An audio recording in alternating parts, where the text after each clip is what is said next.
introduce yourself, please, and we'll say a few words about yourself. Alright, so I'm Morgane Jaffry and I'm French. I come from Brittany in France and I'm a teacher. I'm a French teacher, languages teacher. And will you please repeat it in French now? Je m'appelle Morgane Jaffry, je suis française bretonne, je viens de Bretagne en France et je suis une professeure de langue. Is it your first time in Russia? Yes, it's my first time in Russia. It's been 3 months now that I'm here and I'm loving it. C'est la première fois que je viens en Russie et ça fait depuis 3 mois que j'habite ici et j'adore la Russie. Did you have any stereotypes before you came to Russia? What did you expect to find here? Before I came to Russia, I had in mind big fur coats and big shapkas, big hats, fur hats, and probably because of the cold weather that you expect from Russia. Buildings, blocks of buildings, quite grey buildings, and men drinking vodka. That was my stereotypes before I came to Russia.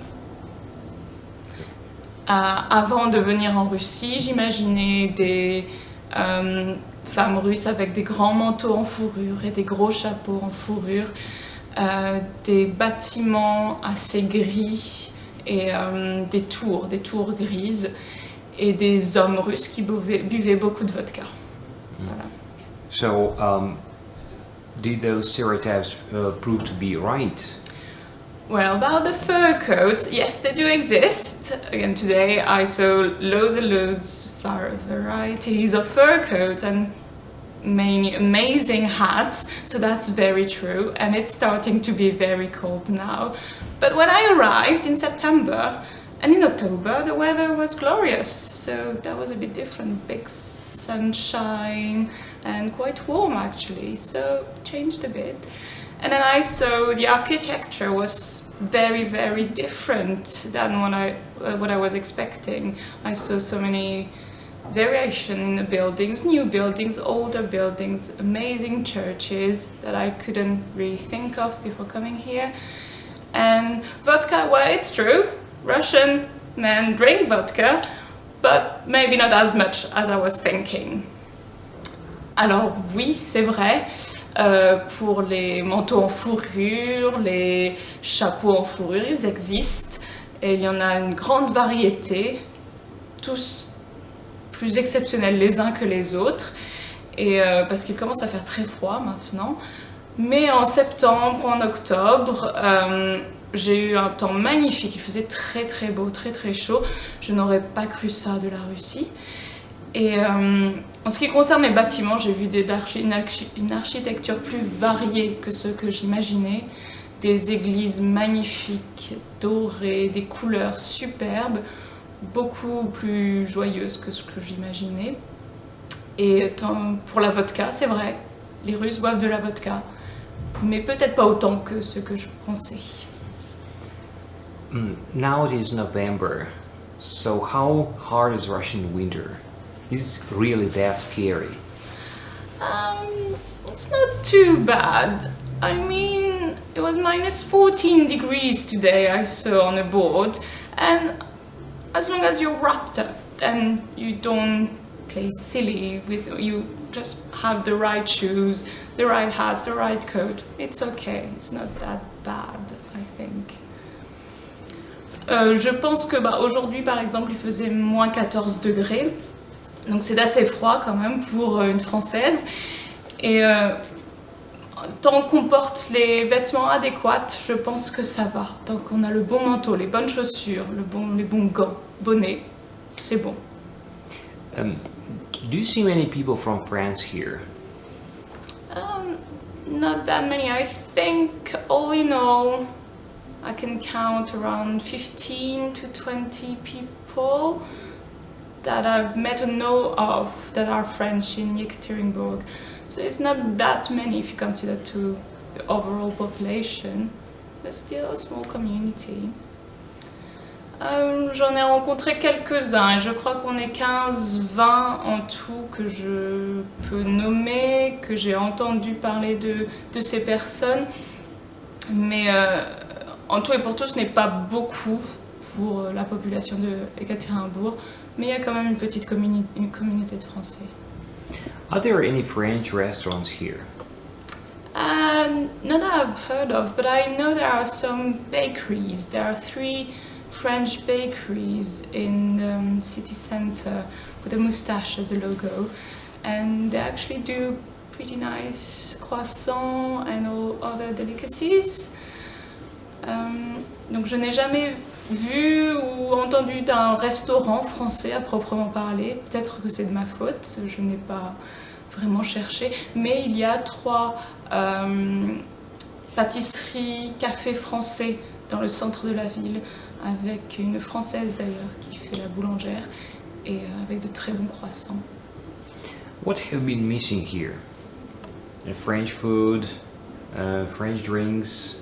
Have you been missing anything here? For example, some American friends say that they miss here Dr. Pepper, but now we have Dr. Pepper, burritos, tortillas, typical American food, right? Typical American. So, what have you been missing here? I've been missing cider a lot. I couldn't find it in the shops, and so it's not really. It's a bit French from Normandy, and it's surely because I was living in England before. Cider on a Friday night was the custom, and that's what I've been missing maybe a bit. Alors, le cidre m'a beaucoup manqué, curieusement, le cidre, parce que avant de venir à Ekaterinbourg, j'habitais en Angleterre et le vendredi soir, c'était une tradition de boire du cidre entre amis. Et je n'ai pas retrouvé le cidre ici, mais c'est pas grave, j'ai survécu. What would you recommend your French friends if they decide to come here? What would you recommend to see, what experiences to have, where to go, where not to go? I probably would recommend them to go to Lake Chartage, I'm not really good with names, and to go to the church, I don't know the name either, where the Tsar and his family were murdered, and to the border of Europe and Asia. That's probably the main things that you have to do when you're in Ekaterinbourg. And take the tram. I like taking the tram, and I think it's a good. You can see so many people in the tram. It's a good cultural mix, and you can go around the city quite easily with the tram.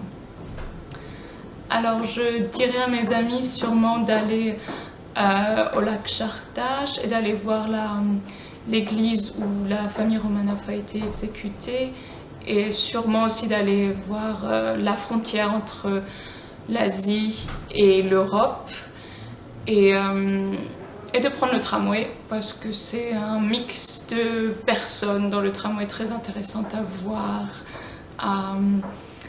et puis on peut aller facilement autour de la ville en tram, et ce n'est pas cher non plus. Do you feel safe here, in Russia and Ekaterinburg in particular? Yes, I do feel safe. I didn't have any problem at all concerning safety since I've arrived. I feel as safe in Ekaterinbourg as I feel safe in a European city. Oui, je me sens très en sécurité à Ekaterinbourg. Je n'ai pas eu de problème depuis que je suis arrivée, et je me sens autant en sécurité ici que si j'étais dans une ville européenne. Do you feel comfortable as an English speaker and as a French speaker? Are there any problems with that? Yeah, no, there is no problem. I can't speak Russian, and that's a shame, but I felt very welcomed and greeted by smiles with people, even when I was not understanding when they were telling me, and I was just miming a lot, and there were no problem. I felt very welcome, and they were trying their best to explain what they wanted me to do or what I wanted them to do for me, and it was no problem at all. Non, je n'ai rencontré aucun problème en ne parlant que français ou anglais, parce que je ne parle pas russe du tout, mais à chaque fois que j'ai demandé quelque chose, les Russes m'ont toujours essayé de m'aider, sans problème. Well, finally, coming back to Russian winter, would you like to give a word of warning to Europeans, to your compatriots from France? How should they prepare themselves in winter, should they choose to come at this time of the year? Well, yes, they can come at this time of the year, obviously, but if they need good shoes, good coat, a good hat, and like lots of jumpers and warm clothes, and they'll be fine. But like I say quite often, I see these Russian women with high heels and amazing shoes, and I don't know how they do to walk on ice, but they still manage to do it. And so maybe you can try the high heels, but for the women, obviously. But no, they can come here in winter, it'll be great.